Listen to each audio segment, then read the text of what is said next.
a l'hora de treballar jo classifique el treball en tres aspectes: la preescriptura, l'escriptura pròpiament, i la postescriptura. Les tres fases són molt importants i tenen característiques molt diferents. La preescriptura és quan alguna cosa et sobta, alguna cosa et crida, diríem allò la veu, aquella veu de la qual parlava Harold Pinter. Pot ser una pintura, pot ser una idea, pot ser un element que et sobta, una conversa que has sentit en el metro o que has sentit en l'autobús. Qualsevol cosa pot ser vàlida per a que tu t'estimuli, posi en funcionament alguna cosa. El segon és ja l'escriptura pròpiament. O sigui, ja te poses a escriure, penses i te deixes anar. Abandones tot allò que has estat treballant, tot allò que has estat fent, i te deixes anar i deixes que els personatges, que la situació, que el que siga, parle, conten, diguen el que vulguin dir. I el tercer element és la reescriptura. És fonamental reescriure. És fonamental per veure i sentir si tens... No sé quines són les aportacions que t'ha fet l'escriptura, que t'han fet els personatges, que t'ha fet, no sé, la situació, que has anat descobrint coses noves, si tot això s'ha desviat molt o poc, o si t'ha portat per un camí diferent. Per tant, la reescriptura és fonamental, al marge de que sempre pot haver algun element, una frase que has de millorar, una rèplica que te convé més, etc. A mi m'interessa un teatre documentat, un teatre que està a la base de tot el que fas i que procures que siga això, com deia Pinter, buscar una certa veritat entre molts llibres, entre molts elements. Per això jo treballo molt la documentació.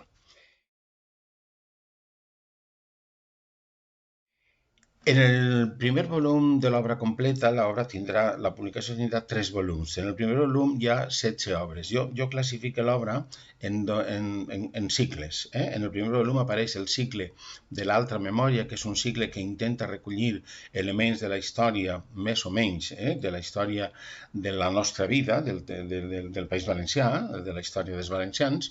I el segon gran cicle que apareix també en aquest primer volum és Europa política i art, on jo he anat escrivint coses sobre Europa, per exemple, Abu Maghrib, no? Que és una història que planteja el problema de la immigració.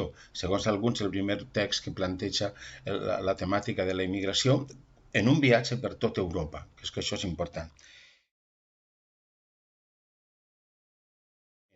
Jo crec que és un teatre que té molta realitat, perquè sí que veu de la realitat i a més veu de la documentació de la realitat, i en aquest sentit no és un teatre que intenta ser pura especulació, sinó que és un teatre que bé siga en aspectes més d'idees, com per exemple el cicle en què parla de la vida de 3 filòsofs, el cicle de l'exili, el cicle en què parla no solament de Shakespeare, sinó també, sobretot, de Nietzsche, de Wittgenstein i de Rimbaud Verlaine. Són casos molt més, un tipus diferent, perquè són poetes grandiosos i són personatges extraordinaris, fins a coses molt més quotidianes, com pugui ser monopatins skaters o el mateix Abu Maghrib, que això depèn. Sí, però en el sentit de transmetre idees, de transmetre sensacions, de transmetre moviments del cor o moviments de la vida, no en el sentit ideològic d'un partit polític. No, en aquest sentit jo sempre rebutge, i he rebutjat tota la vida, allò que es considera teatre polític.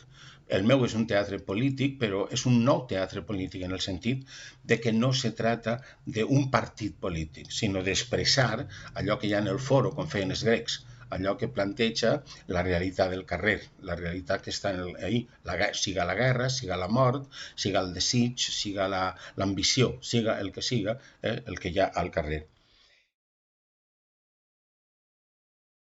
Des del meu punt de vista, el teatre sí que té molt a veure en la moral i sobretot en l'ètica. La moral és un àmbit que reserva més a l'àmbit de la religió i el teatre també s'ocupa. Els grecs ja s'ocupaven de les relacions entre els homes i els déus. Jo també m'ocupo, en algun moment m'he ocupat d'això. Per exemple, Poder i Santedat, que és l'última obra que hi ha en el primer volum. l'última obra es diu Poder y Santidad, que tracta de la pederàstia i de tota la corrupció o corrupteles o la situació, diguem-ne, a l'interior del Vaticà o a l'interior de la religió catòlica, que és, en principi, la nostra majoritària, on els portadors, diguem-ne, de l'amor de Crist han abusat i esperen que ja no ho facin més, esperen, desitgen, de xiquets, etc etc.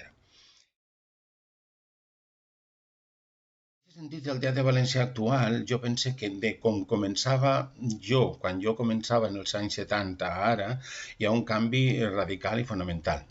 Hi ha al marge del meu treball i de les meues coses, els meus muntatges i coses d'aquestes, o del meu grup, el grup 49, meravellós, el qual sempre recordo i estime profundament, doncs hi ha Rodalcinera, hi ha un altre personatge que en aquest moment no està fent cosa, però que és un personatge fonamental, el Juli Leal, en fi, hi ha moltíssima gent.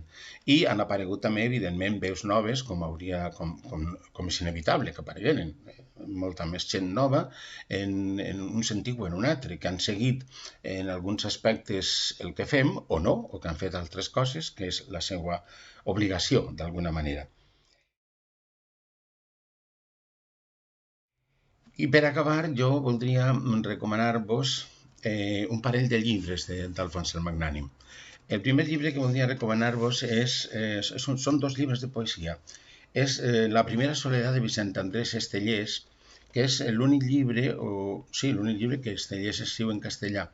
És un llibre bellíssim, com tot el material d'Estellés, i que dona una visió completament distinta. És un llibre a partir de la mort de la seva filla, és extraordinari, com tot el món d'Estellés, que és un món fantàstic. I el segon llibre que volia recomanar-vos és el de Marc Granell, La poesia completa, 1976-2016, un llibre també fantàstic que jo crec que tots haurien de tenir a casa per llegir en algun moment. Per últim, donar les gràcies a Alfons el Magnànim per haver editat les meves obres completes, que ara seguirem en el segon volum i després en el tercer. En fi, moltes gràcies. Llegiu. El teatre també és per llegir. Sense lectura no hi ha res. Per tant, llegim Alfons el Magnànim, Estellés i el Pablo Molins. Gràcies.